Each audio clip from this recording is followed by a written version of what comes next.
Howdy and welcome to the Mighty Mo Chuck channel. I'm Chuck. The subject I'm going to be dealing with in this video is kind of a difficult subject and a confusing subject. It deals with Syria. um, okay, first of all, the idea that Mattis was totally opposed to us pulling troops out of Syria, as presented by the elite media, and to some degree might have been backed up by his resignation letter. I mean, you could his resignation letter is kind of like the Bible. I might read certain things into it, and you might read certain things out of it, and we might not totally agree. I don't think he was in total opposition to us pulling our troops out of Syria. And as a matter of fact, Bolton was the primary force that wanted to keep our troops in Syria, not to deal with ISIS, but to deal with Iran. Now, here's what's been happening recently that's put us in a very bad position, has put President Trump, in a very bad position. We have 2,000 troops that's in Kurdish-held territory. We have been fighting alongside the Kurds and some other groups against ISIS. ISIS has been our primary enemy in Syria, and for good reason. And the Kurds have been strong and valued fighters against ISIS. So we have troops in Kurdish-held territory. Now, here comes Turkey, Erdogan in Turkey, that totally hates the Kurds.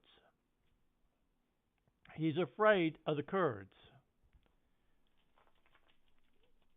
So he is massing troops along the borders to the areas that the Kurds hold to try to drive the Kurds out of Syria. Now, our troops are in those territories. So you've got a NATO member, Turkey, who is lining up troops perhaps to slaughter the Kurds. So Trump is in the position where he can leave our troops in position and they can fight on the side of Turkey, a NATO member, and slaughter our good friends, the Kurds. One choice is to fight on the side of Turkey. The other choice, if we leave our troops in place, the other choice is to have our troops fight to protect the Kurds, and that would mean we'd fight on the side of Syria's Assad, the leader of Syria, Assad, and also fight on the side of Hamas, a bitter enemy of Israel, and perhaps even fight on the side of Russia. If we fight to protect the Kurds, we will be fighting on the side of Assad, Hamas, and perhaps Russia. Both Syria and Hamas have made clear that they will fight Turkey, will fight against Turkey to try to stand up to protect the territories held by the Kurds.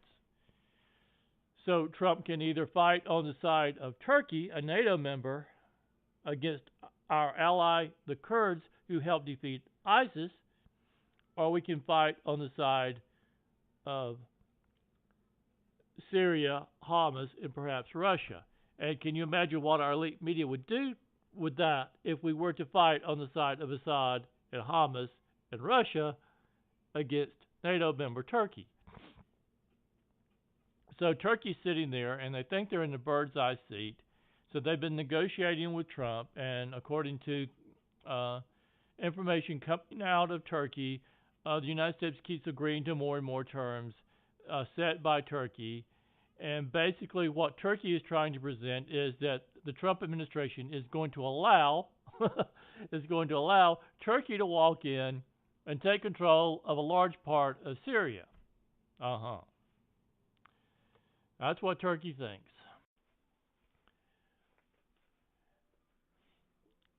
So the reason that Trump wanted to get our troops out of Syria is because our troops are situated in an untenable situation. He does not want to be on record of fighting against NATO member Turkey. on the side of Syria's Assad, Hamas, and perhaps even Russia. On the other hand, he doesn't want to be on the side of Turkey and doing anything to harm our valued ally, the Kurds. So Trump is in an unattainable situation. And Mattis has found himself in that unattainable situation. And I don't think it's altogether Mattis's fault. When Mattis realized what was happening, I'm sure he, had that sinking feeling. I would be surprised if he did not have that sinking feeling. Now, Trump's response to the situation is to just want to get our troops out of the situation. But okay, we get our troops out of the situation. We're potentially leaving our good friends, the Kurds, in trouble. And Turkey's leadership are not the good guys. They're NATO members. Turkey is a NATO member, but Erdogan is not a good guy. And see, we were planning on reducing our forces in Syria all along. That was Trump's plan all along. He's made that clear. He was in opposition to what Bolton was saying. He was perhaps in opposition to some of what Mattis was saying. Although Mattis's viewpoints is not strictly about political objectives. As a general, his focus is on strategic abilities. And I'm sure he did not want to put our troops in that unattainable situation in Syria to begin with. But, of course, the objective was to defeat ISIS, and perhaps he had no choice but to do what he did to help defeat ISIS. But now he finds himself, and Trump finds himself, with our troops in Kurdish-held territory, either going to have to fight on the side of Assad, Hamas, and perhaps Russia against Turkey, or fight with Turkey against the Kurds and the people who have lined up to protect the Kurds against Turkey. Now, the original plan was that Saudi Arabia was going to fill the vacuum. That was the original plan. Saudi Arabia was going to fill the vacuum because Saudi Arabia has been actually financing part of the operations in Syria against ISIS. So the original plan was for Saudi Arabia to fill the vacuum and to fight with the Kurds, help the Kurds. That was the plan. Okay. Then here comes Turkey. Well, there's a murder at the Saudi embassy. Saudi Arabia has murdered a journalist. We can't allow that. It doesn't matter how evil and corrupt and disgusting Erdogan is. Suddenly he's this virtue model. We can't let Saudi Arabia get by with this. You think Erdogan gave a fuck? Hell, he might have set the whole damn thing up behind the scenes. I don't know whether you've ever been a child on a playground, but who knew how to fight? I was a fighter. I know my fists don't look fucking now. I'm just an old man now. But when I was young, I could fight. And there was some other kids who liked to watch me fight. So they would pit me against other people. They would stir shit. They would be shit stirrers. So Erdogan, who is certainly no good guy,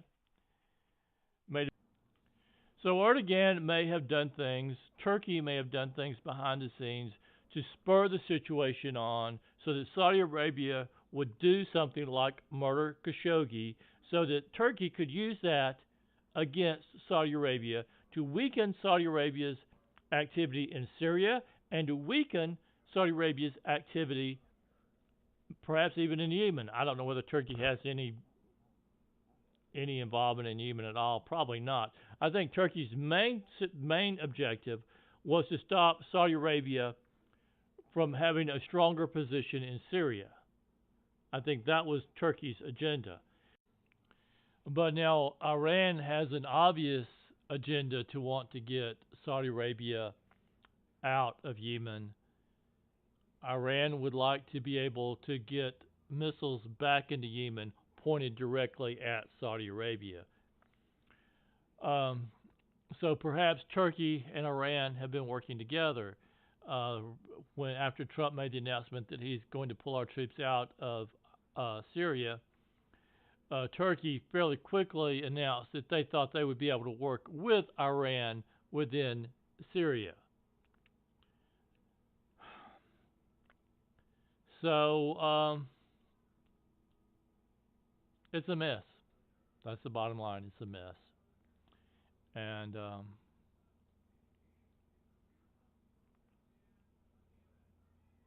I don't know what more can be said. It's a mess. Much thanks for watching and listening. I do appreciate it. Thank you.